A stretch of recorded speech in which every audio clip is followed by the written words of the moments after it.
newly found evidence can prove that Noah's Ark did, in fact, exist, turning this biblical mystery into a reality. You know the story. A man builds a boat big enough to carry 2 of every creature on Earth and survives the Great Flood. Noah's Ark is one of the most important and foundational tales of humanity. It is told across more than 200 cultures on every inhabited continent, from Mesopotamia to the Americas to the Pacific Islands. But did you know that a similar structure, resembling the Noah's Ark, has been hiding in the mountains of Turkey for decades? And after years of scanning, testing, and investigating the site, researchers have finally found evidence that it might not just be a natural formation. It may very well be the closest thing to Noah's Ark that we have ever found. So what is this strange structure, and why is everyone suddenly talking about it? Before we get into this discovery, we need to understand what we are actually dealing with, and why this single story is so important to humanity itself, the universal story. The Epic of Gilgamesh was written in ancient Mesopotamia over 4,000 years ago. It predates the book of Genesis by at least 1,000 years. It also contains a remarkably similar flood story. A man named Utnapishtim is warned by the gods that a great flood is coming. He builds a massive boat. He loads it with animals, his family, and skilled craftsmen. The rain falls for 6 days and 6 nights. The waters cover the earth. Eventually, the boat comes to rest on a mountain. Utnapishtim releases birds to find dry land. A raven does not return. The flood is over. That story should ring a couple of bells. And Gilgamesh is not alone. The Atrahasis Epic, another Mesopotamian text, tells essentially the same story. Ancient Hindu texts describe a great flood survived by the 7th Manu by building a giant ark. Greek mythology has Deucalion. Norse mythology has Bergelmir. The Hopi people of North America tell of a flood sent to cleanse a corrupt world. The Aztecs recorded it. So did cultures in ancient China, in Polynesia, in sub-Saharan Africa. Over 200 distinct flood traditions spread across cultures that had no documented contact with each other, each one telling a version of the same story. That universality is what makes the flood narrative so difficult to dismiss. Stories do not spread this widely across so many isolated cultures without something driving them. It could have been a real catastrophe.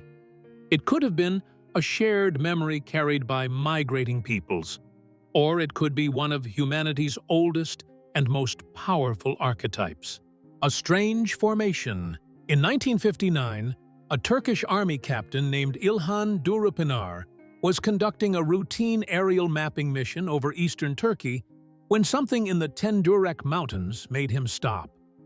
Approximately 18 miles south of Mount Ararat, there was a smooth, elongated, symmetrical shape. It was unlike anything else in the surrounding terrain. From the air, it looked like the outline of a ship's hull, frozen in the earth rather than water.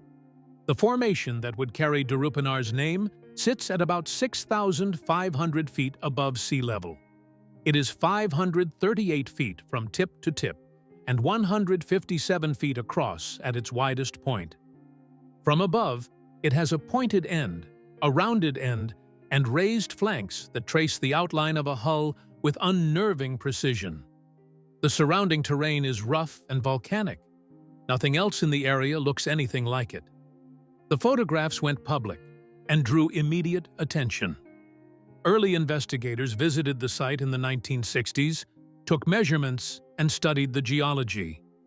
They concluded that it was a natural formation, a geological fold shaped by the movement of rock layers and the erosive effects of mud and water.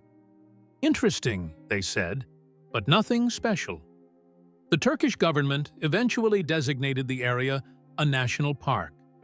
The site had become a place of cultural and historical significance, and it was attracting enough visitors to warrant protection. But for one man in Tennessee, the case was anything but closed. He would spend the next 2 decades convinced he had found the Ark, chasing Noah's Ark. That man was Ron Wyatt, a nurse anesthetist from Tennessee. He was convinced that the physical evidence of biblical history was still out there waiting to be found. He was not an archaeologist. He had no formal geological training. What he did have was an extraordinary conviction and seemingly limitless energy, both of which he poured into the Durupinar site beginning in the late 1970s. Wyatt claimed to have found petrified wood at the site, the physical planks from the original vessel preserved by time. He pointed to large standing stones in nearby villages with holes carved near the top and said they were anchor stones used to stabilize the Ark in turbulent waters. He felt certain he had found what generations of explorers had searched for. Professional archaeologists and geologists examined Wyatt's claims and rejected them. The petrified wood samples were analyzed and identified as ordinary basalt and limestone, a natural occurrence in the volcanic region. The metal fittings were hematite and limonite concretions, a mineral formation that appears regularly in volcanic terrain and bears no relationship to human manufacturing. The anchor stones, most geologists concluded, were simply standing stones of a type found throughout the ancient Near East. They hold no specific connection to a maritime vessel. Even David Fasold, a maritime expert who initially supported Wyatt's theory, eventually changed his mind. After taking a closer look at the geology, he concluded that the formation was natural and publicly stated that it was not Noah's Ark. As a result, Wyatt's legacy became complicated. He helped make the site famous and inspired renewed interest in the search for the Ark. But many of his discoveries failed to stand up to scientific scrutiny, leaving later researchers with a difficult challenge: convincing people to take the site seriously. For years, the debate seemed settled. Then technology improved. Researchers returned with equipment capable of seeing beneath the surface without digging. And what they found was something that neither the geologists of the 1960s nor Wyatt himself could have detected: the unusual geometry. The Noah's Ark Scans project was led by an independent researcher named Andrew Jones, who was working in collaboration with Turkish geologists. They began applying ground-penetrating radar to the Durupinar Formation in 2019. Ground-penetrating radar works by sending electromagnetic pulses into the ground and measuring how they bounce back. Different materials return different signals. The technology had been used to map buried archaeological sites, locate subsurface utilities, and survey geological formations for decades. What Jones and his team got back from Durupinar was not what they expected. The scans revealed angular structures approximately 6 meters below the surface, right angles, straight lines, layered sections stacked at regular intervals, the kind of geometry that, as researchers on the project noted, doesn't form naturally. Erosion, folding, and mud flows produce irregular, curved, chaotic patterns. The subsurface of the Durupinar site was producing something different. A 2023 reanalysis of this data identified what the team described as corridors and room-like chambers running the full length of the formation. A central passageway, approximately 13 feet wide, appeared to run down the middle of the structure. Side tunnels traced the interior perimeter, and at the deeper end of the scan range, a large central void extended at least 13 meters below the surface. Electrical resistivity tomography data had been collected in 2014 by an independent New Zealand researcher. The data had identified 3 distinct horizontal layers running through the formation. The Book of Genesis describes the Ark as having 3 decks. The research team noted the similarity, but stopped short of making any dramatic claims. They emphasized that similarities alone are not evidence. And that is where the debate begins. Many geologists argue that these radar anomalies can be produced naturally. Volcanic landscapes are complex. Fault lines can create empty spaces underground. Folded rock layers can sometimes produce shapes that look surprisingly artificial when viewed through scanning equipment. Because of that, the mainstream scientific view has remained largely unchanged. Most geologists still consider the Durupinar Formation to be a natural rock formation created by tectonic forces rather than the remains of an ancient ship. But the scans had raised new questions. So researchers decided to look beyond what was hidden beneath the ground and examine something sitting directly on top of it: the soil itself. Reading the mountain. In September 2024, Australian soil scientist William Crabtree and Turkish geologist Dr. Mehmet Salih Bayraktutan designed and oversaw a systematic soil survey of the Durupinar Formation. 88 samples were collected from 22 locations, both inside and outside the formation's perimeter. The samples were analyzed at Ataturk University laboratories in Turkey. The results were not subtle. Soil inside the formation contained nearly 3 times more organic matter than soil taken from immediately outside the boundary. Potassium levels inside were 38% higher. The pH levels differed. Even the grass growing directly over the formation was visibly different in color from the surrounding vegetation, which is what had originally prompted Jones to commission a formal soil study. Crabtree's explanation was straightforward. "If you know soil science," he said, "you will understand that potassium levels, organic matter, and pH can all be affected by the decomposition of organic materials. If this was a wooden vessel, and the wood had rotted over time, we would expect to see increased potassium levels, changes in pH, and higher organic content. That is exactly what we found." The skeptic's response is equally straightforward. Soil anomalies inside a geological formation are not evidence of a ship. Organic material accumulates in natural landforms for all kinds of reasons. Water drains differently inside a ridge than outside it.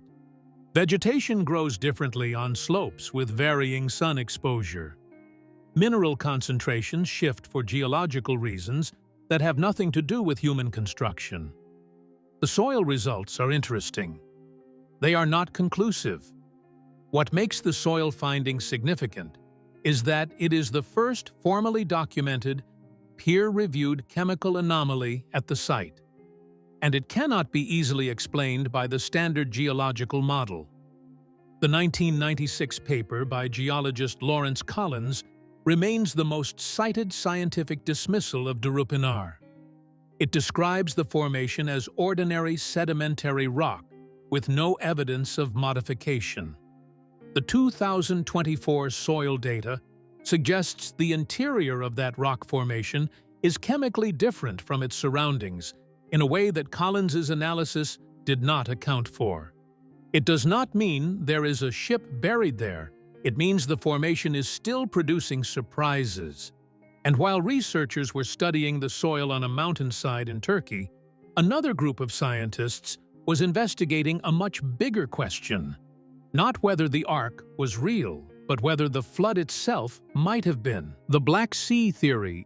In 1997, 2 marine geologists from Columbia University, William Ryan and Walter Pittman, published a paper in the journal Marine Geology.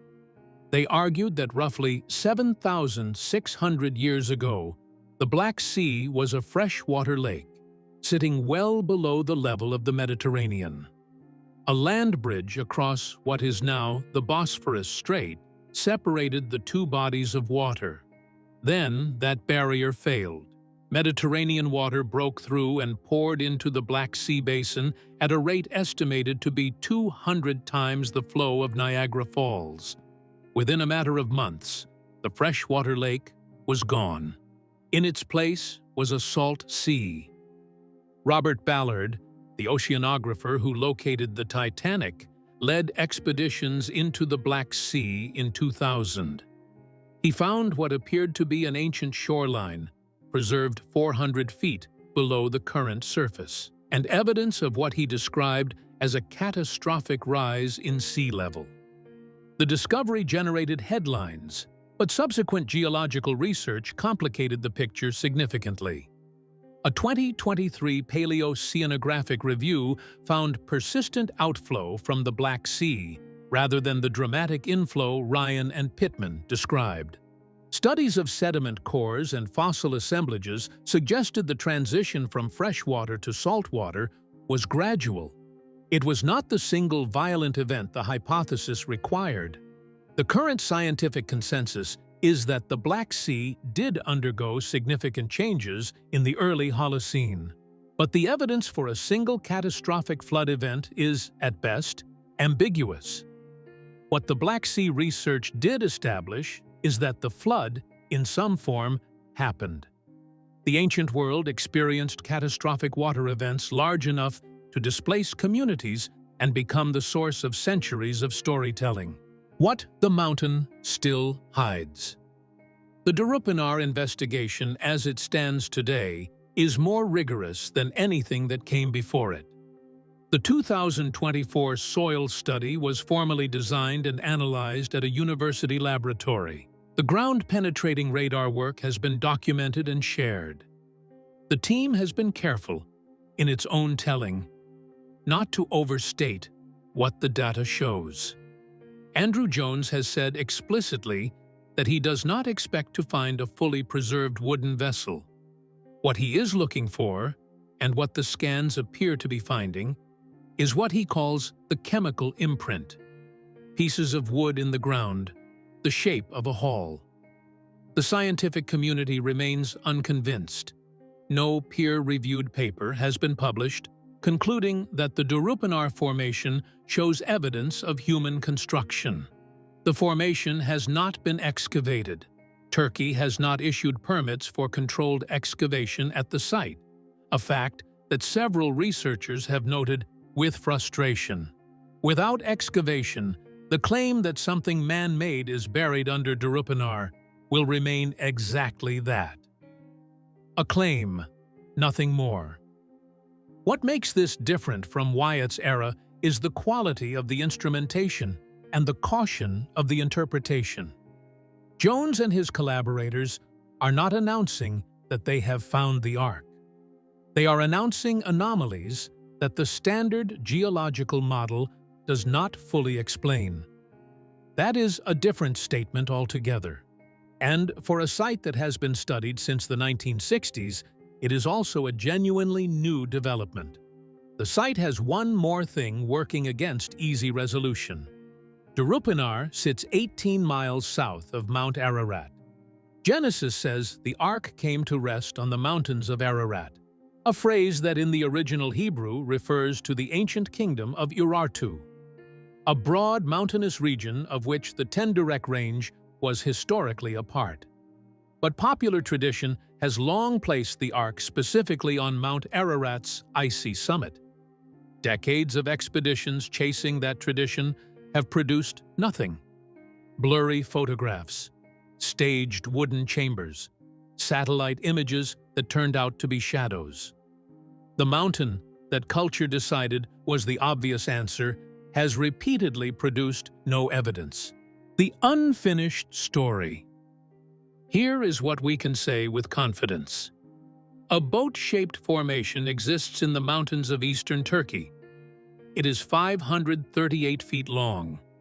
It sits at 6,500 feet above sea level in a region the ancient world called Ararat. Its interior soil is chemically different from the soil immediately outside it in ways consistent with the long-term decay of organic material. Ground-penetrating radar and electrical resistivity scans have detected angular, layered, right-angle structures beneath the surface. The team running the scans cannot fully attribute them to known geological processes. No mainstream geologist has yet proposed an accepted natural explanation for all of these anomalies together. However, none of this proves Noah's Ark is buried there. The geological model for a natural formation at Durupinar has significant supporting evidence. However, not enough organic material has been recovered.